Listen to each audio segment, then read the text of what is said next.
Boa noite, irmãos. Pai do Senhor a todos. Aleluias.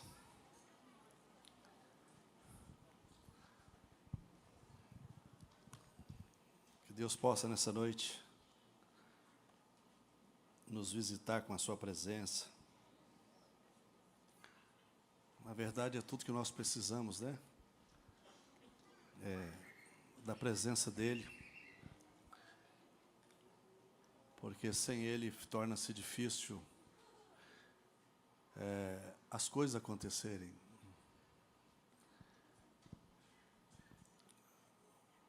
Barulho não significa Pentecostes, né? Lata velha também faz barulho. Mas Pentecostes significa barulho.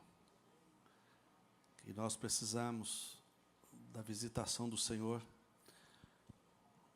Nós precisamos da presença dEle. Nós precisamos que Ele se mova no nosso meio. Nós precisamos que Ele haja nas nossas vidas de forma maravilhosa.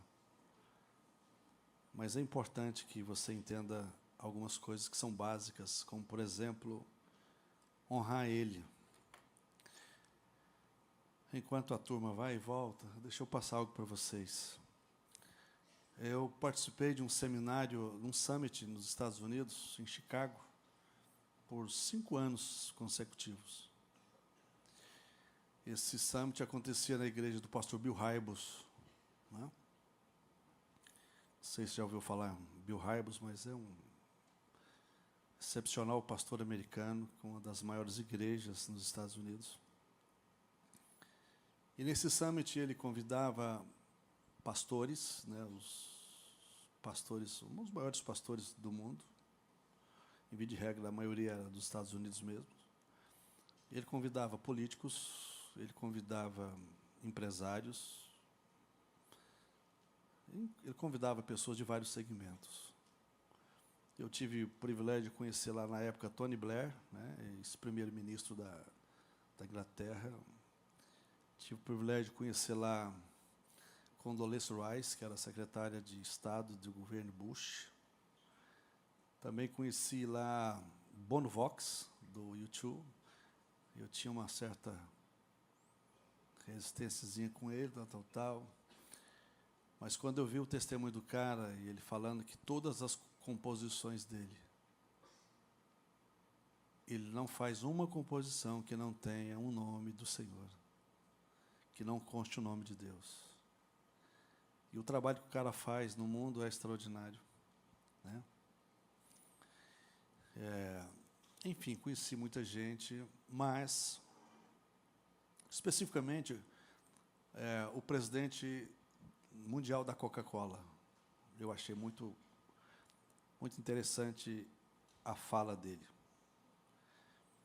E, na fala dele, ele falou o seguinte: eu sou o presidente mundial da Coca-Cola, né, com sede em Atlanta, tal. E eu tenho 2 aviões que me atendem para as viagens que eu faço no mundo todo. E não são poucas as viagens, são muitos compromissos que eu tenho em função, né, do meu cargo como presidente mundial, o CEO principal da Coca-Cola. Porém, eu sou professor da escola bíblica da minha igreja. Eu dou aula, a minha sala tem 100 alunos. E, nesses anos todos como presidente da Coca-Cola, eu deixei vários compromissos com reis, príncipes, presidentes, primeiros ministros, grandes empresários. Mas eu nunca deixei de faltar à sala de aula para dar a minha aula.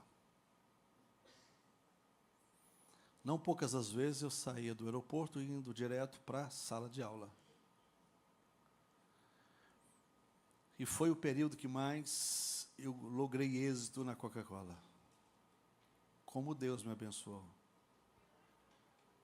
Porque Deus falou para mim o seguinte: se eu honrá-lo, Ele iria me honrar. Como ninguém poderia fazer. Mas se eu honrasse, Ele ia me honrar.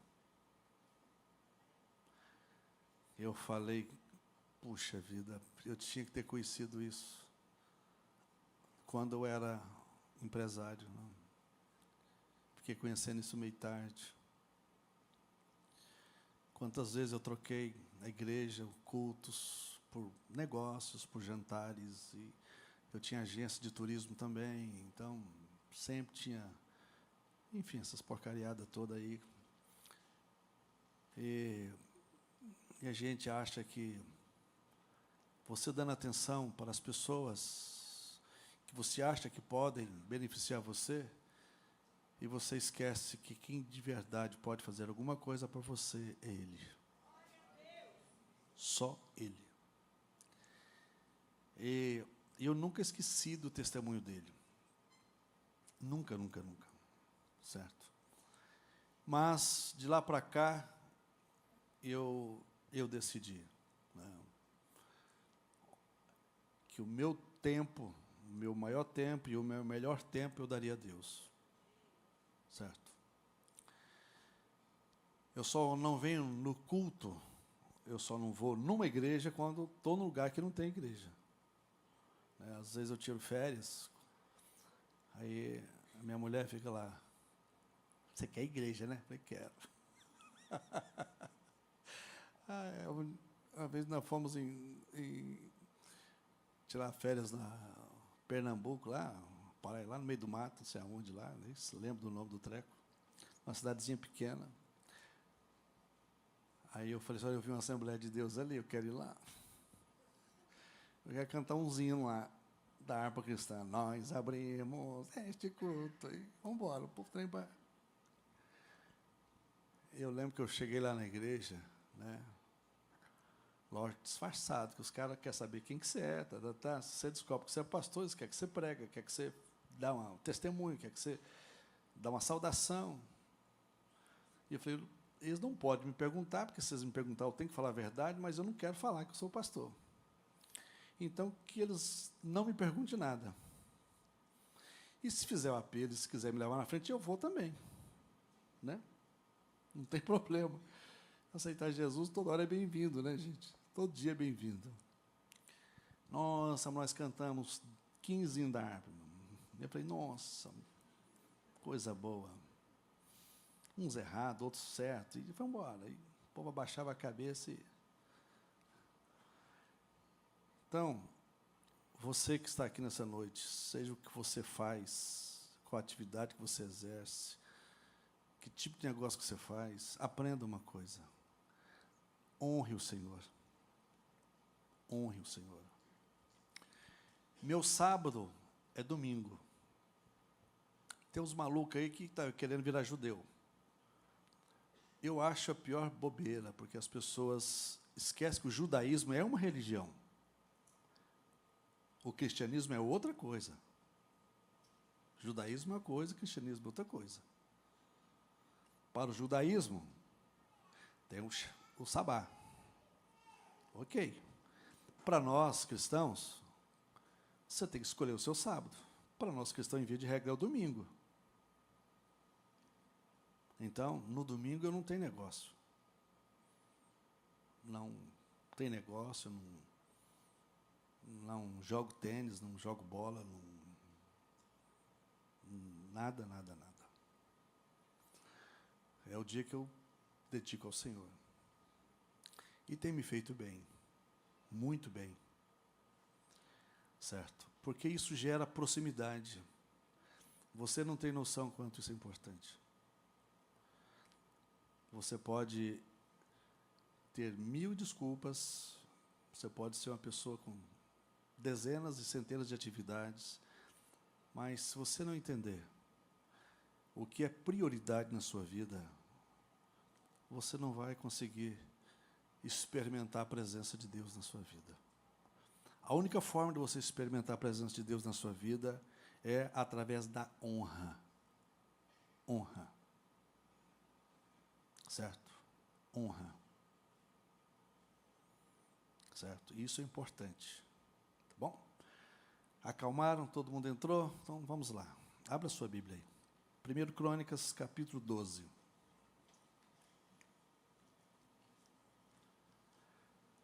1 Crônicas 12. Nós vamos ler o verso 32.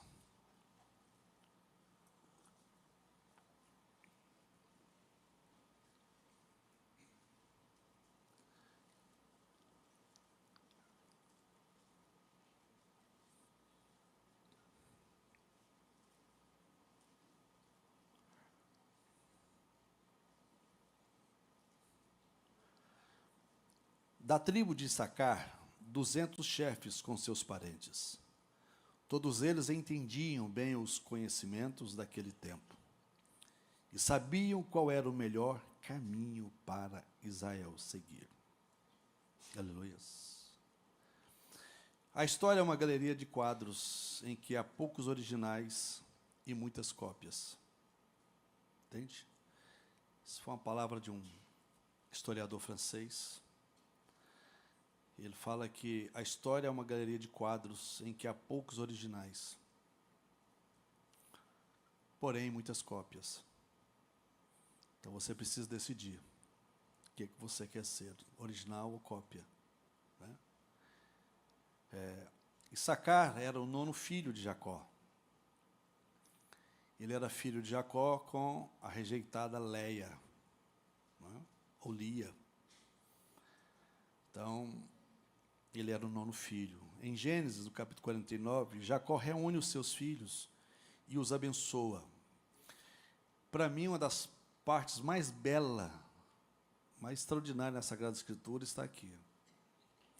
Quando Jacó pega os seus 12 filhos, prestes a morrer, ele libera uma palavra profética para cada um. Olha para você ver a importância de um pai, a grandeza e a beleza de um pai.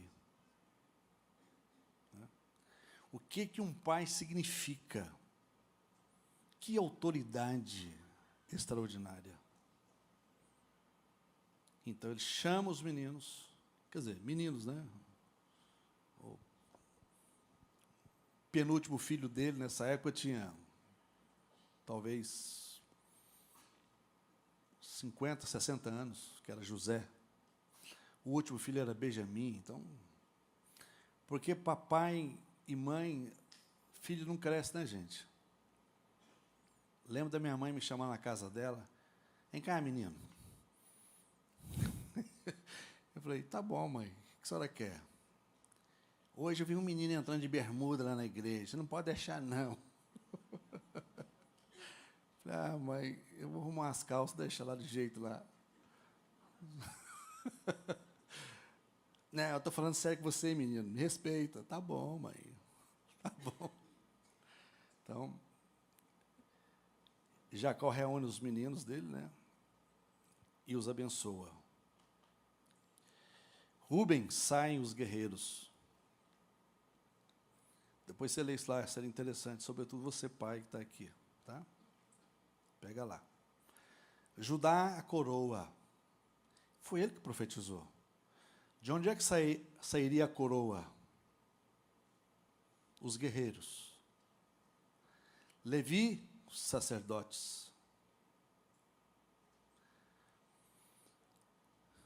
Né? Mas Issacar, o pai disse, que você é um jumento, não, né, de forma pejorativa, mas de força bruta. Séculos depois, Moisés reúne as tribos e começa a abençoar as tribos. Sabe o que ele diz sobre Issacar? Em Deuteronômio 33, verso 18 e 19. Issacar em suas tendas. Eles convocarão povos para o monte e ali oferecerão sacrifícios de justiça. Farão um banquete com riquezas dos mares, com os tesouros ocultos das praias. Aleluia. Tudo isso cumpriu-se de forma maravilhosa. Os filhos de Issacar são descritos como homens destros, astutos, ágeis, peritos, porque foi liberado pelo Pai. O Pai abençoou. E no meio dessa tribo toda, dessa turma, tinha 200 homens, que Deus deu a eles conhecimento extraordinário sobre a ciência dos tempos, para saber o que Israel deveria fazer e como fazer. Então, toda decisão de Israel, para a guerra, para qualquer atividade, esses 200 homens tinham conselhos divinos e direção de Deus para aquele povo. Antes de Israel decidir qualquer coisa, esses homens orientavam eles. O que eles deviam fazer? O que tem a ver com os filhos de Sacar com a igreja de hoje, nos dias de hoje? O que você acha? Porém, os filhos de Sacar compreendiam 3 coisas básicas que fez diferença na história deles, da época, e faz diferença para nós hoje. Primeiro, a cultura. Significa que a população e o lugar em que eles viviam, eles tinham que saber qual que era a cultura daquela cidade, daquele estado, daquele país, daquela região. O tempo, a hora certa de agir, a hora certa de fazer as coisas. O que fazer e como fazer. Porque não é apenas fazer, é como fazer. Porque Deus trabalha com a hora e trabalha com o tempo. Deus tem a hora de abençoar você, mas tem um tempo certinho dessa bênção chegar na sua vida. E às vezes nós atropelamos o tempo.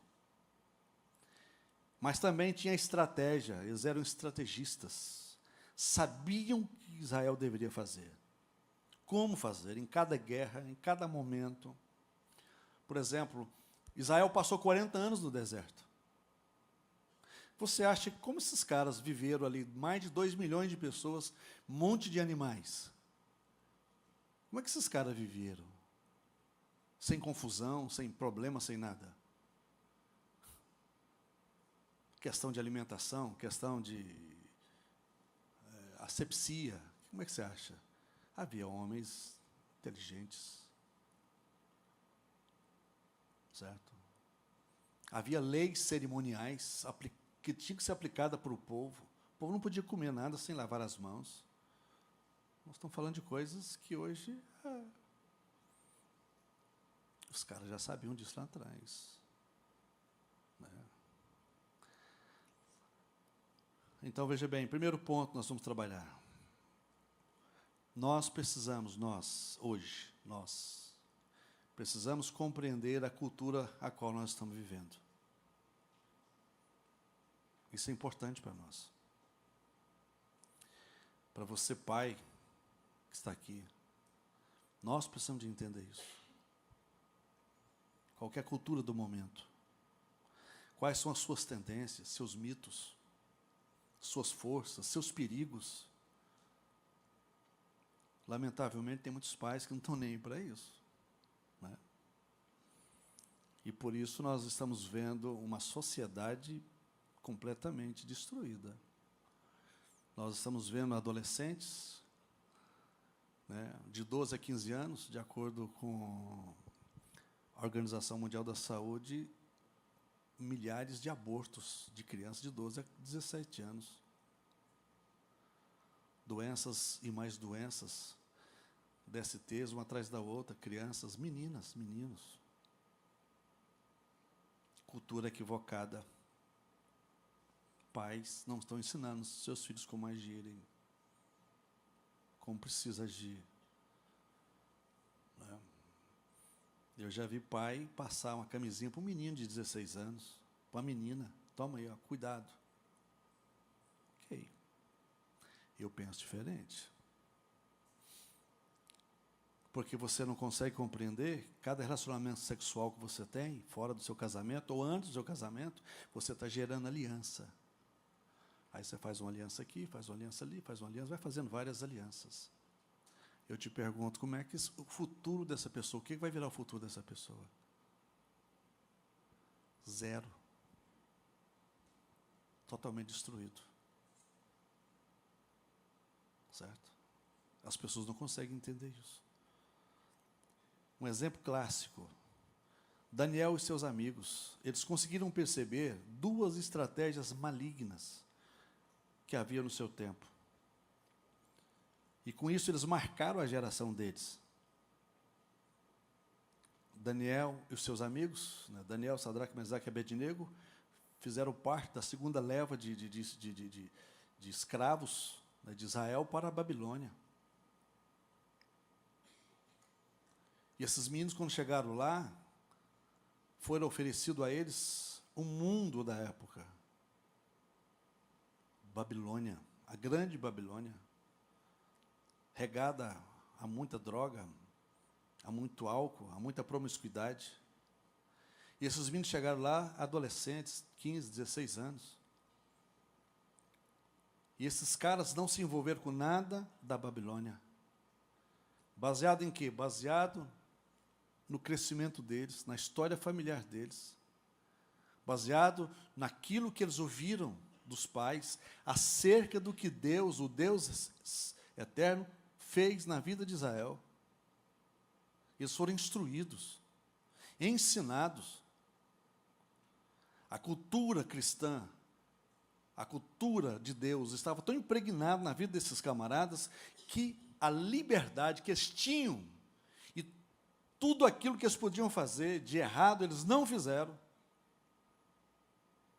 Não fizeram. Porque eles tinham tanto entendimento de Deus, eles conheciam tanto Deus,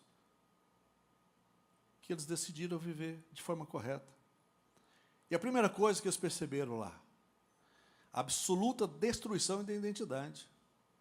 Baseado em quê? Simples, baseado na troca de nome deles. Por exemplo, Daniel, que significa Deus é meu juiz. Nabucodonosor colocou para ele que ele seria agora, ele tinha que se chamar agora Beltesazar. O que significa Beltesazar? Bel, o principal deus babilônico. Ananias, o Senhor mostra graça. Eram nomes deles em Israel. Colocou Sadraque, que significa Deus lua. Misael, quem é como Deus? Colocou Mesaque, quem é este? Azarias, o Senhor ajuda. Colocou Abednego, servo de Nego. Então ouça, irmãos, começa por aí. Satanás inspirou Nabucodonosor. Troca o nome desses meninos. O nome desses meninos vai dar problema aqui. Não pode, não. O nome deles tem a ver com Deus deles. E o nome que você precisa dar a eles tem que ver com Deus nosso aqui, os deuses nossos. Primeira coisa, muda o nome deles. Ainda que mudou o nome deles, não mudou o coração deles. Porque o coração deles estavam convertidos ao Senhor. Isso me deixa muito angustiado, irmãos, porque eu vejo... vou pegar da minha época mesmo. A maioria dos jovens da minha época desviaram. Estão todos desviados. E eu vejo, nesses anos todos de ministério, quantas crianças eu apresentei, quantos casamentos que eu fiz, quantos jovens que eu vi crescer aqui na igreja, e a maioria estão desviados, só porque entrou na faculdade. Entrou na faculdade e desviou. Eu te pergunto, qual é o problema? O problema está na faculdade ou está na instrução que ele recebeu em casa?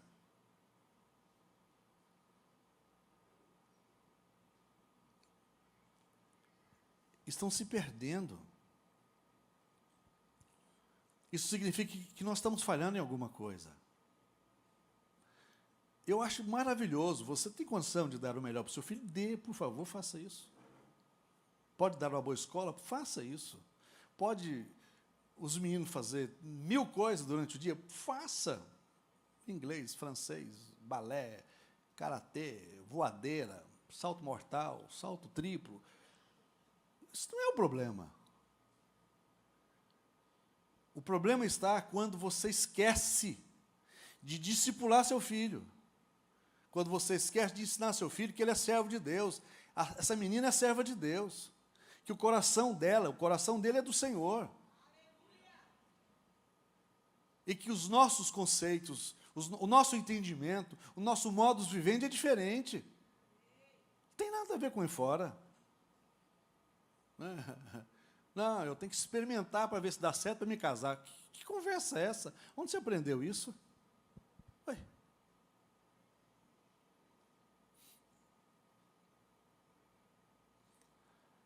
Esse é o problema. Não é o vento que define para onde o barco vai, mas o navegador. Entende? Não é o vento do mundo, não são as doutrinas do mundo. Não é a cultura do mundo que vai definir a sua vida. É você que define. É você que define. Não importa onde você estuda. Não importa onde você trabalha. Não importa onde você mora. Pouco importa. O que vai fazer diferença é quem é você. É o seu nível de comprometimento com o Senhor. Certo? Outra coisa importante, até mandei isso aqui para o meu filho essa semana. Uma fé que não foi testada não é confiável. Ele está numa guerra. Eu falei, manda isso para você aqui, varão. Toma aí. Tchau para você, Pai do Senhor. Vai meditar nisso aí. Uma fé que não foi testada não é confiável. Acabou. A nossa fé é testada o tempo todo. Certo? Imagina os garotos na Babilônia, os meninos bonitos. Inteligente, porque Nabucodonosor, quando ocupavam a nação, ele pegava o que tinha de melhor, os melhores guerreiros, os garotos mais inteligentes, os mais bonitos, mancou, zarou, e já era. Pai do Senhor, tinha que ser perfeito em tudo. Então, você tem que orar para Deus. Olha para você como é que Deus é fiel, né? Com a gente. Se fosse esse o crivo de Deus para nós, a maioria de nós aqui estava frito, varão. Estava falando para meia dúzia de gente aqui. Mancou, já era.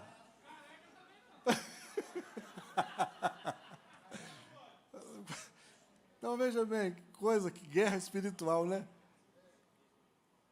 Então, foram escolhidos os melhores.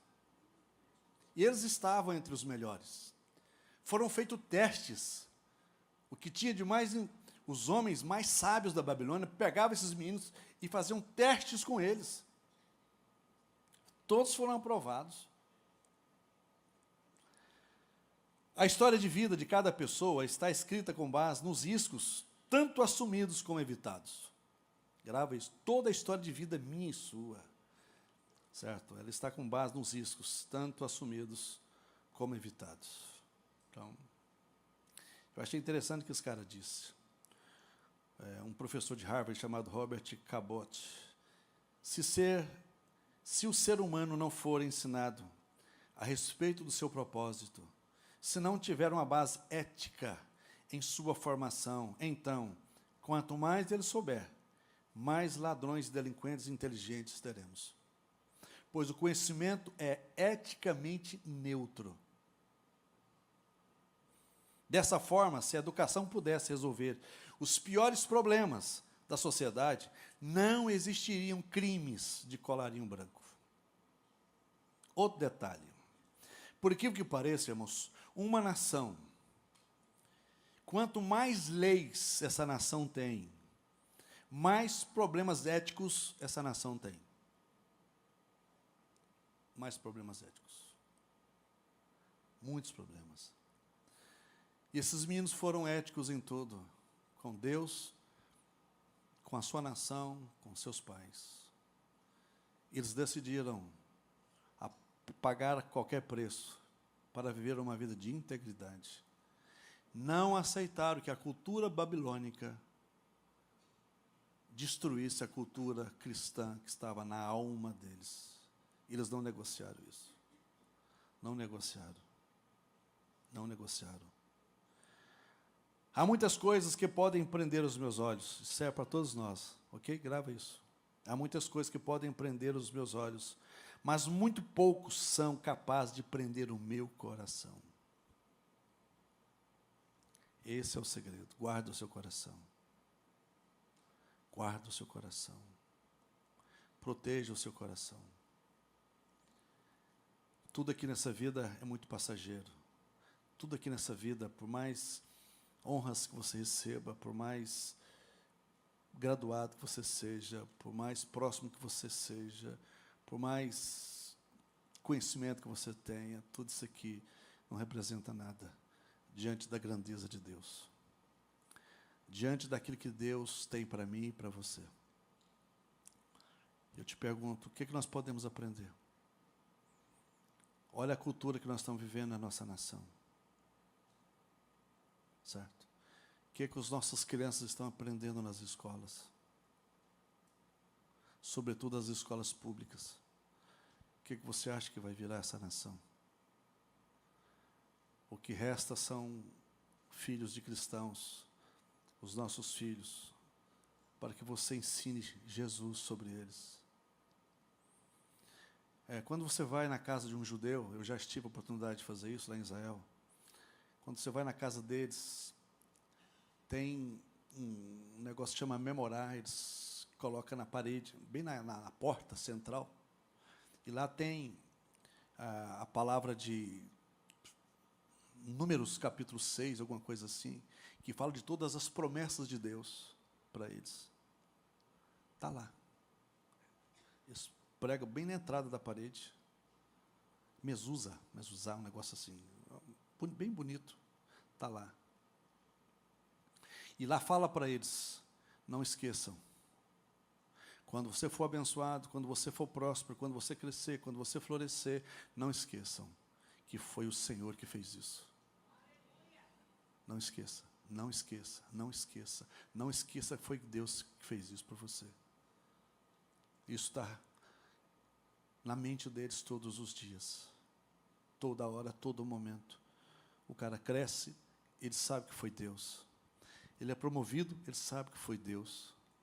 Ele se torna rico, ele sabe que foi Deus. Ele se torna milionário, ele sabe que foi Deus. Ele se torna bilionário, ele sabe que foi Deus. Ele entende tudo isso. É o que Deus quer que eu entenda e que você entenda. Então, cuidado. Por isso que Paulo diz lá em Romanos 12, não se amolde à cultura desse mundo. Não se amolde, transforme pela renovação da sua mente, para que você experimente qual seja a boa, perfeita e agradável vontade de Deus. O mundo nos odeia, Jesus disse isso. O mundo te odeia. O mundo é bom? É muito bom. Serve para mim? Não. Serve para você? Não. Temos que viver aqui? Temos. Temos que ser sábio? Temos. Você não pode só apaixonar pelo mundo.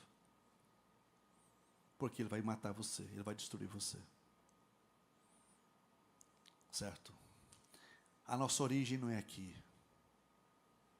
A nossa origem é lá. E é para lá que nós vamos voltar. Aleluias.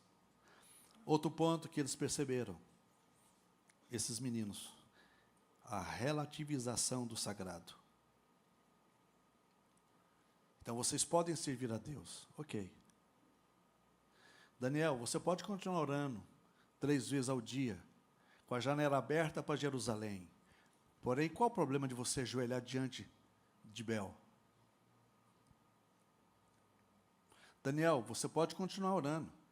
Você pode continuar consagrando a sua vida. Mas qual o problema de você envolver com as prostitutas do reino? Com as falcatruas que o reino tem? Não, Daniel não envolveu com nada disso. Daniel, o melhor jantar de Nabucodonosor é consagrado aos demônios. Qual o problema você comer, ora? Não, Daniel quis outra comida. Qual é o problema de ajoelhar-se diante de uma escultura do rei? Você pode continuar orando a Deus, ora. Qual o problema? Qual o problema de você ser homossexual? Qual o problema de você envolver na prostituição? Qual o problema de você ficar mentindo? Qual o problema de você viver com pornografia? Ok, desde que você esteja na igreja todos os domingos, tem um problema. Relativização do sagrado. É o que está acontecendo hoje. As pessoas estão relativizando o sagrado, fazendo que o que é sagrado se torne impuro. Não faça isso. Não envolva com essas coisas. Não pode sair de uma mesma fonte água salgada e água doce. Não tem como. Quando Jesus fala que se o teu olho te condena, arranca ele e joga fora. Se o teu braço te condena, arranca ele e joga fora, porque é melhor entrar no céu sem um braço ou sem um olho do que ir para o inferno com tudo junto. Quer dizer, você tem que avaliar e entender isso de forma clara. Não é literal. Você está enxergando muita coisa ruim, você vai lá e enfia o dedo no olho e te arranca. Não, calma. Depois você vai fazer isso, o pastor que mandou. Não, negativo. A questão é você, Jesus estava falando o seguinte, que você tem que lidar com o pecado de forma radical.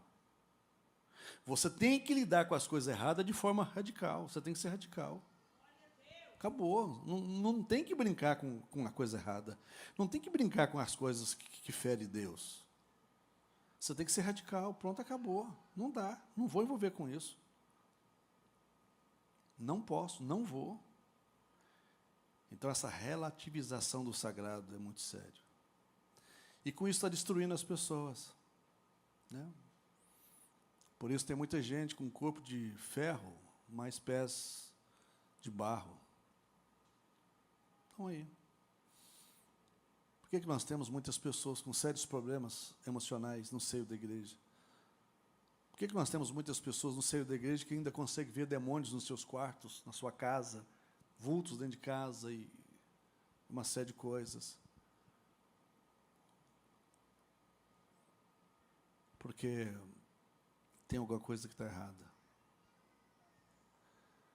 Porque quando você está em santidade com Deus, demônio nenhum beira você. Você é uma ameaça para ele. Você não tem noção o que é um homem de Deus, uma mulher de Deus, consagrado ao Senhor, separado ao Senhor. Você não tem noção o que isso representa no mundo espiritual. O que isso faz diferença nessa sociedade. Lá na empresa onde você trabalha, lá na repartição que você está, não importa onde você está, no ônibus onde você está, no Uber que você dirige, não importa onde você esteja, alguém vai ver, alguém vai perceber. Ei, quem que você é? O que está acontecendo aqui nesse lugar? Presença de Deus, graça de Deus. Certo? No início do século XX, lá na Escócia, tinha uma moça que tinha 17 anos de idade, ela começou a fazer, esqueci o nome dela, vou tentar lembrar aqui, uma escocesa, ela começou a fazer um curso superior e beleza, na faculdade, uma faculdade enorme lá da Escócia. E as pessoas começaram a perceber algo diferente nessa menina. Por exemplo, ela entrava na sala de aula, se tivesse havendo anarquia, ou muitas brincadeiras, piadinhas, obscenas, essas coisas, aquela classe parava. As pessoas ficaram nos corredores da universidade, aonde ela passava, havia muitos alunos, ela passava por aqui, as pessoas que estavam aqui, ficavam para trás, elas tinham um temor muito grande. Algo impressionante. Na formatura dela, uma festa extraordinária, muita gente. Aquela menina entra pelos corredores daquela capela onde foi feita a formatura, culto de formatura. Todo aquele pessoal olharam para trás e viram. Quando a viram, começaram a chorar. Todo aquele esquema dos alunos de aprontar na festa caiu por terra. Porque houve um temor muito grande. Porém, 2 anos depois, essa menina morre. Do nada, morre. Aí a história conta que o historiador fala que foi fazer uma entrevista com o coveiro. Coveiro, o que tem a ver aí, né? Coveiro. Aí o cara disse que o coveiro, falando para o historiador, que nunca fez um sepultamento daquele jeito. Ele disse que cada pá que ele pegava de terra para jogar no caixão daquela moça, era lágrimas que rolavam no rosto dele. Todo aquele ambiente, cercado por centenas e centenas de alunos da universidade, familiares, amigos, foram tomados por tanta presença de Deus, por tanto temor, que as pessoas não conseguiam entender. E ela não falava nada. Aí cumpre aquilo que Agostinho diz no século III, pregue, se necessário, use as palavras. Então você consegue perceber o que é uma vida consagrada, o que significa um homem consagrado, uma mulher consagrada, que não está vivendo meia boca, porque você não aproveita do mundo e nem aproveita das coisas de Deus. Você está perdendo tempo. Perdendo tempo. E nós precisamos disso. Nós temos essa necessidade. Tá? Outra coisa que os filhos de Issacar entenderam. Eles compreendiam o tempo que eles estavam inseridos. Qual era o tempo? Nós estamos vivendo um tempo muito doido, irmãos, que tem gente que está vivendo ainda na década de 40, 50, 60, 70, 80, 90 e vai. Gente que está alheio ao mundo, alheio às coisas que estão acontecendo. Você não pode ficar desapercebido. Ah, não tem nada a ver com isso. Não, não é isso, não é assim que funciona. Não. Eu não me envolvo com igreja, eu não me envolvo com política, não. Você está perdido. Isso não funciona assim. Se a política está essa bagunça que está aí, esses caras não chegaram lá de paraquedas. Eles receberam votos, meu e seu, para estarem lá. Ah, eu anulei meu voto. Pior ainda. Pior ainda que anula voto. Então, eles estão lá porque nós os elegemos. E estão fazendo porcaria. Mas como é que muda isso? Simples. Quando você começar a entender que eu não preciso vender meu voto. Eu não tenho que fazer isso. Por causa de um emprego, por causa de uma porcaria de um cimento, por causa de uma porcaria de tijolo. Eu não tenho que fazer isso. Eu não preciso fazer isso. Eu tenho que compreender que tempo que eu estou vivendo, para que eu saiba como agir. Agora nós vimos os jornais estampados em todas as noticiários, mais de 6 bilhões de prejuízo nas aposentadorias de quem? Eu te pergunto, quem são essas pessoas que fazem isso? E como é que a gente faz para mudar isso? Aí eu ouço alguém falar assim, não, esquece, pastor, esse Brasil não tem jeito, não, impossível. Aí você está decretando o fim da nossa nação. Preste atenção. Na primeira prova que Sadraque, Mesaque e Daniel passaram, sabe qual foi? Quando o rei tem um sonho,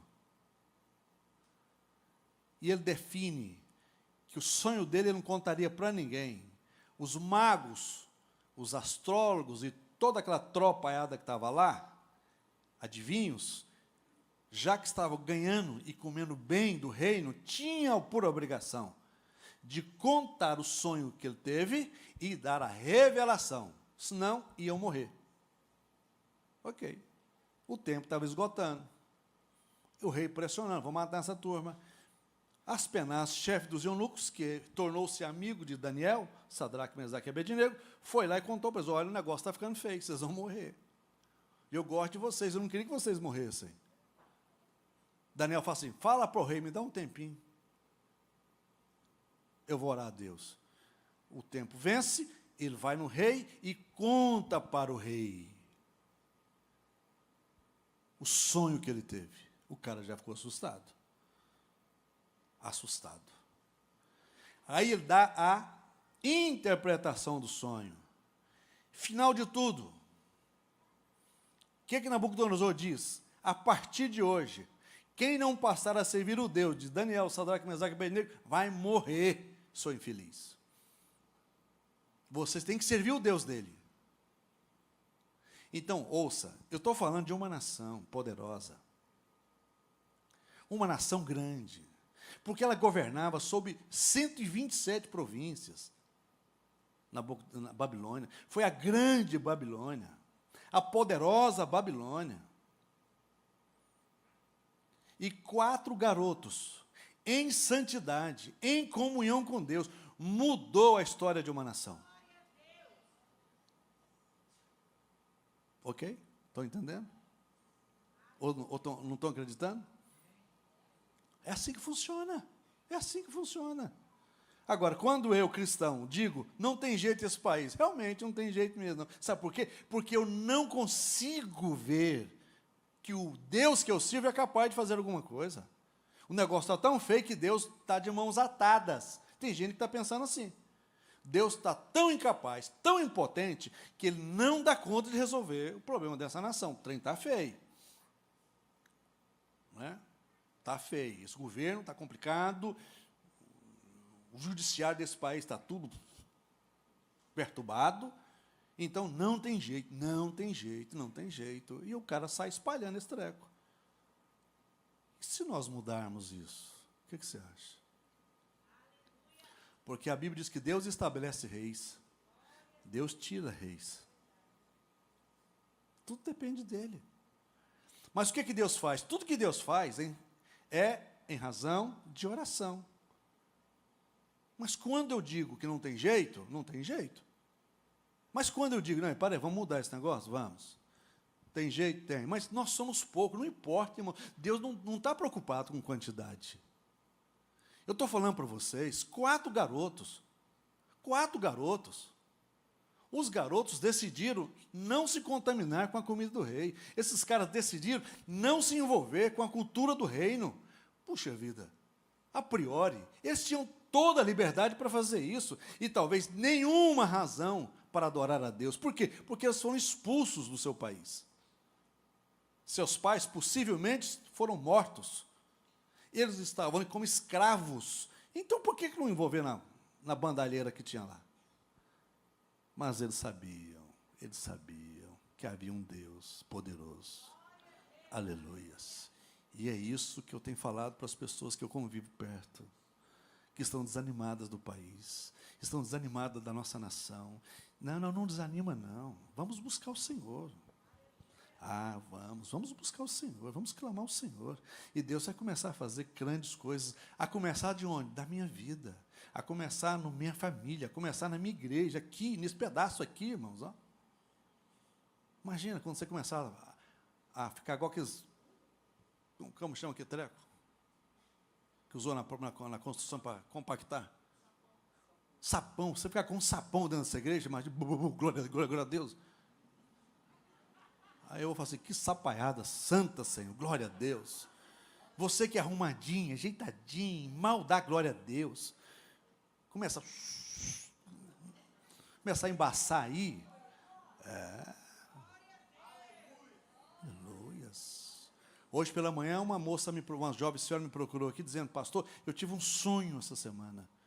Vendo os demônios mirins, que esse filho do diabo, pequeno, que nem cresceram, mas é demônio, perturbando meu filho, meus filhos, e perturbando as crianças da igreja. Mas, quando eu vi aquilo, eu comecei a orar,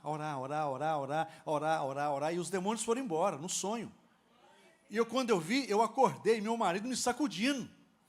Ei, você ficou doida, mulher. Porque ela orava em língua estranha, ela foi batizada com o Espírito Santo à noite. Ela falou assim, pastor, meu marido disse que eu fui batizado porque eu falava línguas estranhas. Foi o único jeito do demônio sair, varoa. É você falar uma língua que ele não conhece, ele vai ficar perturbado. Aí ele vai ficar mais endemoniado. Deus já está fazendo. Agora, você que é muito arrumadinho, você cuidado. Já vou falando para você, você vai ser batizado com o Espírito Santo lá na sua repartição. Você mais aquela barulho. Cuidado, tá? Eu conheci uma irmã em Brasília que dizia, se for me falar feio, igual esse povo fala, em nome de Jesus, eu nunca quero ser batizado. A irmã falando isso. Nossa, mas que povo barulhento, sangue de Jesus tem poder. Ok. A irmã pega a Bíblia, sai do culto, põe debaixo do braço, entra no ônibus. Quando ela entra no ônibus, ela é batizada com o Espírito Santo. E e fala língua estranha para tu quanto é lado. O povo assim, gente, o que está acontecendo? O que está acontecendo? O que está acontecendo? Motorista, pelo amor de Deus. Para, que a moça aqui, uma senhora surtou. Ok, parou o ônibus, parou na próxima parada. Na próxima parada tinha um bando de crente lá. Aí os caras descem com essa irmã. E os caras falam assim, essa mulher ficou doida. Aí os caras começaram a falar em língua estranha também. Aí os caras falaram, não, é tudo crente, vamos embora. Motorista, segue em frente.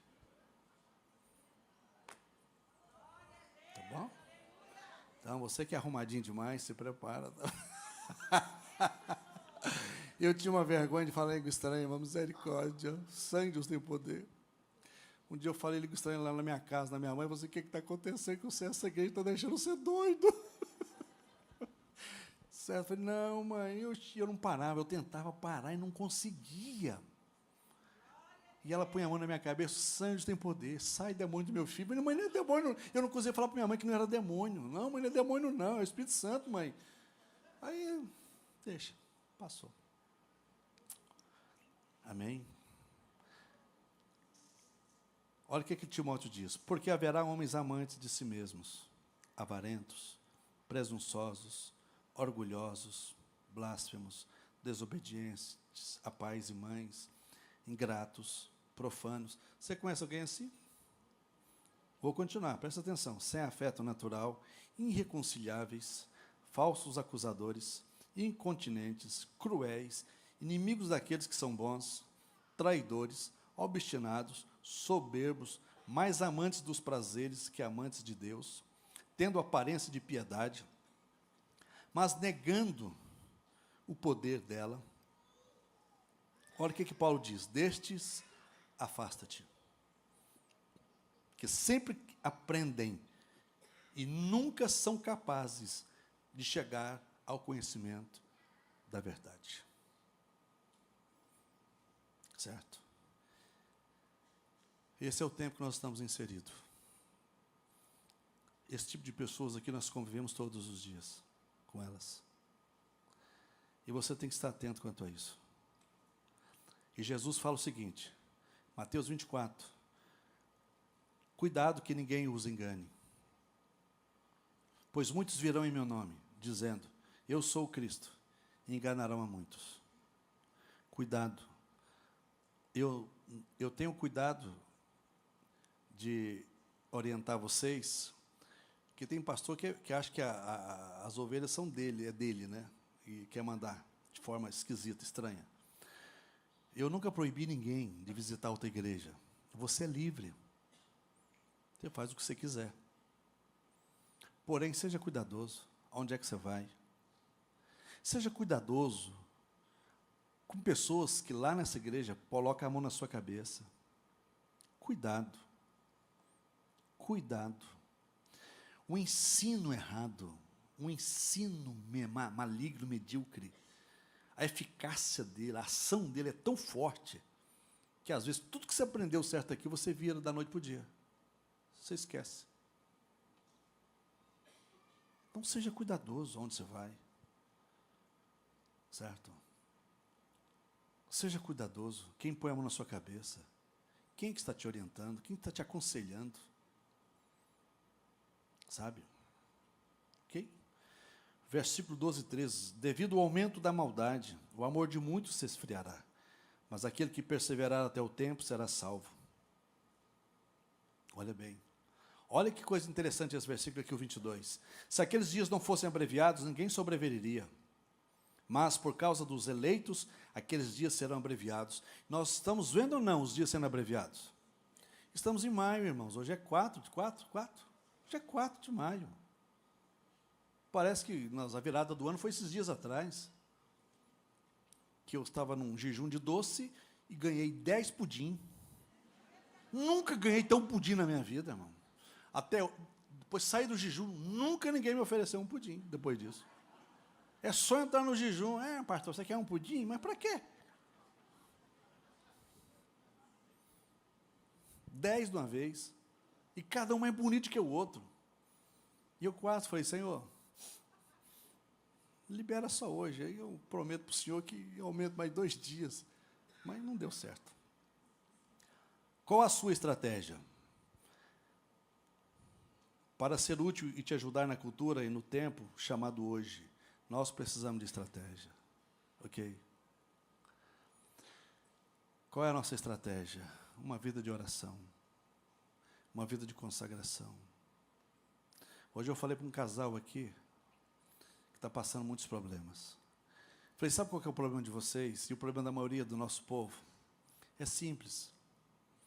Você ganha uma vitória, você é abençoado em algum negócio e faz o quê? Relaxa. Descansa. Não podemos fazer isso. Nós estamos em guerra 24 horas. Você não pode deixar de vigiar, porque o certo que a Bíblia diz é vigiar e orar, não é orar e vigiar, não, é vigiar e orar. Você tem que vigiar 24 horas, orar 24 horas. Acabei de ganhar uma vitória, vigia mais ainda. Mais ainda. Está tudo certinho na sua casa? Por favor, dobre as orações. Não espere fazer a oração da dor. Faz a oração preventiva, gente. Por que não? Por que não? Vamos cuidar disso. Vamos ficar atento. Olha bem, o que Paulo fala? Tu, porém, permanece nas coisas que aprendestes, e de que fostes assegurado, sabendo de quem tens aprendido. É a orientação de Paulo, cuidados. Tu, porém, permanece nas coisas que aprendestes. Uma das coisas que eu tenho procurado ser extremamente cuidadoso nessa igreja é isso. É trazer ensinamento para vocês. Porque, irmão, se for para fazer barulho, eu sei fazer também. Vou fazer de conta. Esse negócio de fazer de conta não funciona. Porque um demônio manifesta, como é que faz de conta? Fala para mim. Domingo passado não apareceu aqui, né? E aí? Quando aparece um demônio perto de alguém, a primeira coisa que o cara faz é mudar de banco. Irmãos, eu estava numa igreja, tinha um demônio que manifestou lá atrás. O bicho saiu arrastando debaixo dos bancos. Não ficou um sentado. Todo mundo ficou em pé em cima do banco. Eu fui o primeiro. Porque o bicho era grande. Rapaz, banco de madeira. No final, ele levantou uns 2 bancos, e os caras, eu falei, sangue dá poder. Eu falei, graças a Deus que não foi no meu banco. Tinha um presbítero na igreja, de uns 70 anos lá, bem bonitinho, ajeitadinho, um tizinho, e todo mundo tentando expulsar o demônio do cara. Eu também estava, mas de longe.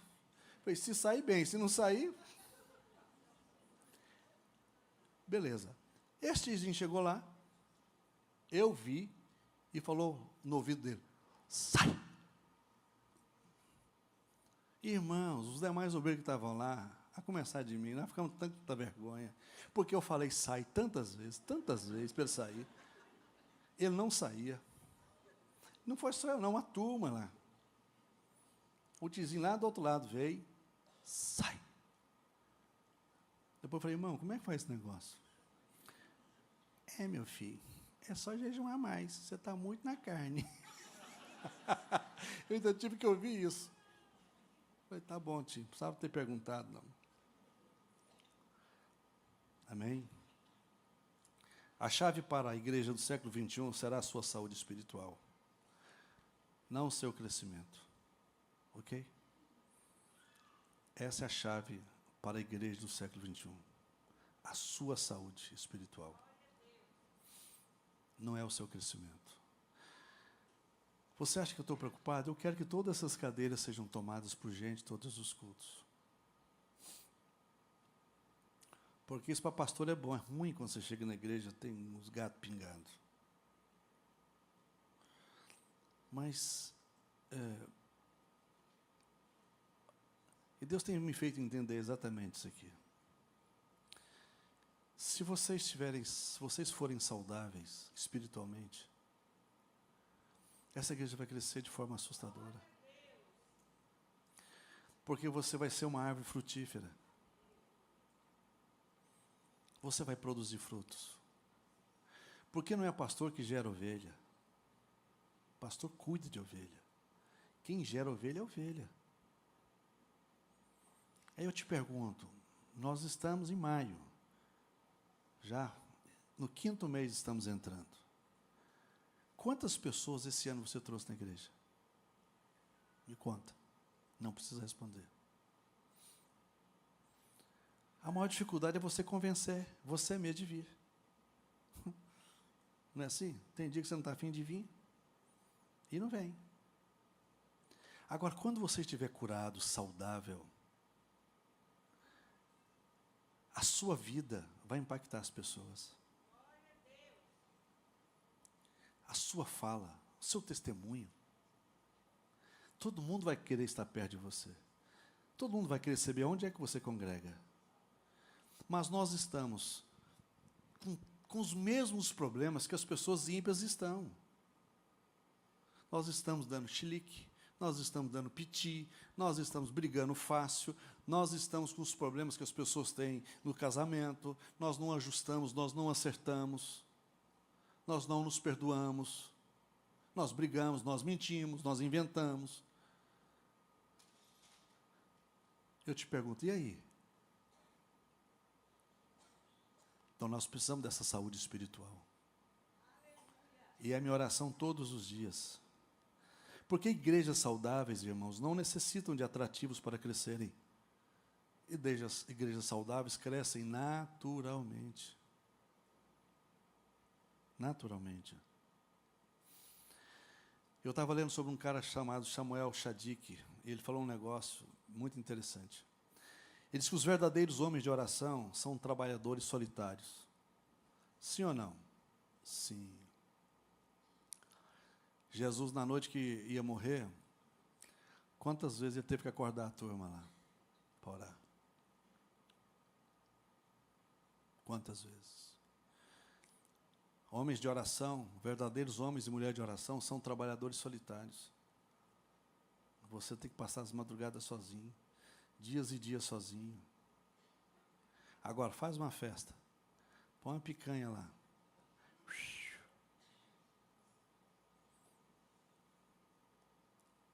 Mas chama a turma para orar de madrugada.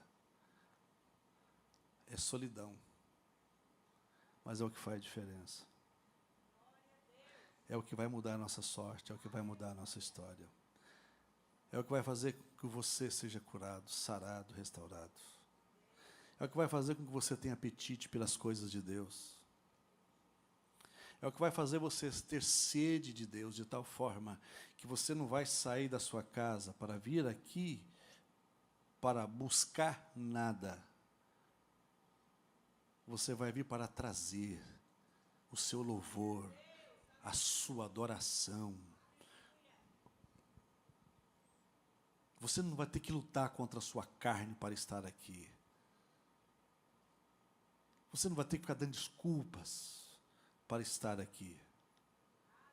Você vem porque você está tão apaixonado pelo Senhor que a sua presença neste lugar, essa gravetaiada juntos, imagina, graveto pegando fogo, Pega fogo ali. Irmãos, não põe fogo em tora. Tora não pega fogo do nada. Tem que colocar um monte de graveto perto delas, dessas toras, para elas pegarem fogo. Agora, essa gravetaiada aqui, imagina. Todo mundo seco por Deus, desejoso de Deus. Vocês vão começar a entender que as pessoas que passaram por essa porta, os endemoniados ficarão endemoniados ali na porta e serão libertos. Os que têm fome de Deus vão entrar por essas portas. Já estamos vendo e ouvindo aqui, né, testemunho de pessoas que estão vindo por aqui. O cara abre o celular e aparece o endereço da igreja. Naturalmente. Já ouvimos isso aqui. E é a minha oração, para que Deus traga do norte, do sul, do leste e do oeste. Mas eles precisam entrar neste lugar. E quando sentar perto de você, você passe para eles a graça de Deus, a unção de Deus. Irmãos, não tem nada melhor do que você andar e conviver com pessoas que amam Deus. É gostoso, é maravilhoso. É maravilhoso, sabe? É algo extraordinário. Você não tem que fazer sacrifício, luta, que luta para vir na igreja. Sangue tem poder. Não. Não. Você vai vir em todos os cultos. Não, eu vou escolher um culto só. Não, você vai vir em todos. Porque você está cheio de Deus. Você está cheio da graça de Deus. Cheio da presença de Deus. De forma sobrenatural. Amém? Vamos colocar de pé.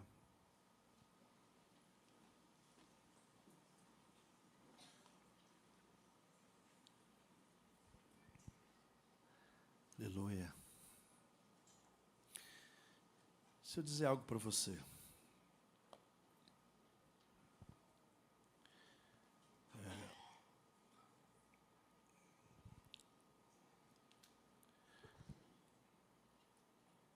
Eu procuro trazer a palavra de Deus para vocês.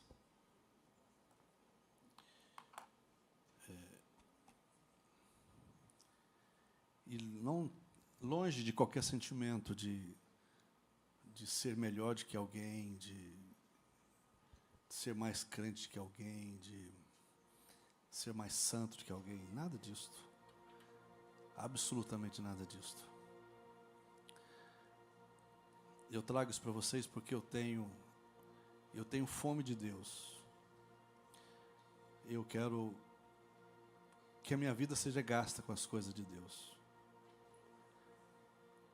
Eu tenho tanta gratidão por tudo que Deus já fez na minha vida. Tanta gratidão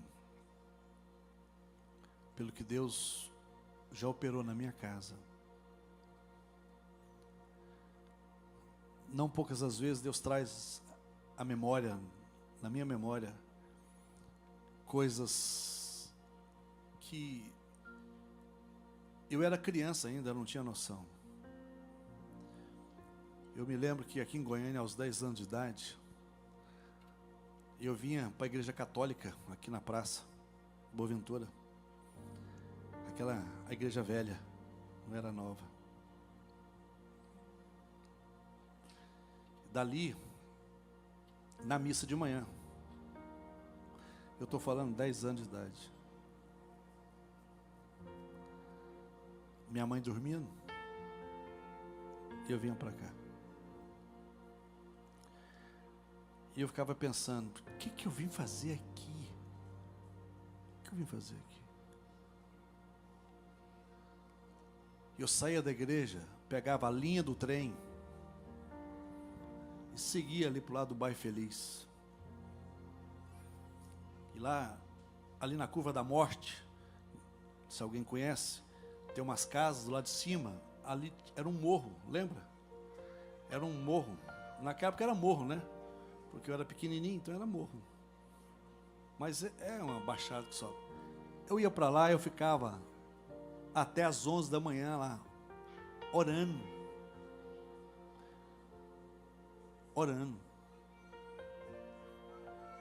Eu falei, Deus, que loucura é essa? desde criança o Senhor já me atraía para ti. Certo? Enquanto os meus amigos, na mesma condição minha, sem pai, estavam envolvidos com drogas, pequenos furtos. Na rua que eu morava, na 210, perto da Independência, tinha um traficante lá de drogas. Esse cara nunca me ofereceu uma droga. Nunca. Nem para mim. Se ofereceu para meus irmãos, não lembro, não sei. Mas para mim, não, nunca. E ele dava droga para a meninada toda. Eu te pergunto, o que você acha que é isso? Como é que eu não posso, como é que eu vou entristecer o meu Deus? Deus me atraindo desde a infância. Então não posso perder tempo em nada de errado. Então o que eu quero e peço a Deus todos os dias, que a graça dEle, a unção dEle venha sobre este lugar. Que você chegue aqui neste lugar. Receba a bênção de Deus. Está ali o Paulo, faz assim, Paulo. A esposa dele ligou para mim, mandou mensagem para mim meio-dia. Ela está aí, Narcilene? Não, né? A esposa dele ligou para mim, mandou mensagem dizendo: pastor, tem 4 dias que o Melk Henrique, qual a idade dele? 1 ano e... É, mais ou menos isso mesmo. Não entendi não, mas... 1 ano e meio. 1 ano e meio. 4 dias que o meu filho está com febre alta. E eu falei, cadê? Eu liguei para ela, falei, cadê seu filho? Está aqui no meu colo com febre. Falei, coloca a mão na cabeça dele. E eu orei na hora. Eu estava junto com a minha esposa. E desliguei o telefone e fui almoçar. Passa um pouquinho, ela manda uma mensagem para mim com uma foto do Melk Henrique. Pastor, a febre acabou na hora e o menino desceu do meu colo e foi brincar. Essas coisas vão começar a serem normais aqui no nosso meio. Porque nós precisamos disto. Nós precisamos da presença de Deus neste lugar. Deus não precisa provar para mim que Ele é Deus. Mas a minha fé precisa ser edificada todos os dias. A sua fé precisa ser edificada. Na sua atividade profissional, na vida que você vive, você precisa ver a ação de Deus. O cuidado de Deus e você vai ver no nome de Jesus. Então, nós estamos tendo cuidado. Aqui eu sou muito enjoado com a questão de horário. Nós começamos no horário e procuramos terminar em cima do horário. Ainda estamos dando conta de terminar no horário. Mas vai chegar a hora que nós não vamos dar conta. Mas não vai ser nada forçado, ok?